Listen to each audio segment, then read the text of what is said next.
In this question, you have to identify a disease that is caused by an autosomal primary non-disjunction. Option A, Klinefelter syndrome.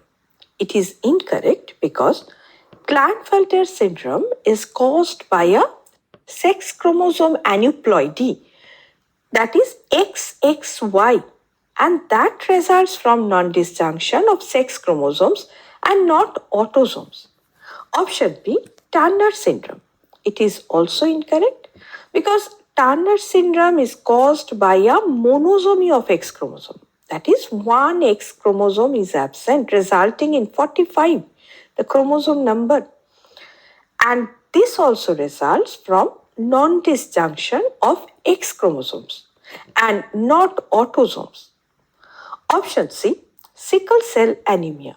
It is also incorrect because it is a genetic disorder that is caused by point mutation in the beta globin gene on chromosome number 11 and not due to non-disjunction. Option D, Down syndrome. Now, non-disjunction refers to the failure of the chromosome to separate properly during meiosis, and it leads to the gametes with an abnormal number of chromosomes. So Down syndrome is caused by trisomy 21. That means there is an extra copy of chromosome 21. And this condition arose from non-disjunction during meiosis. Hence, it is the correct option.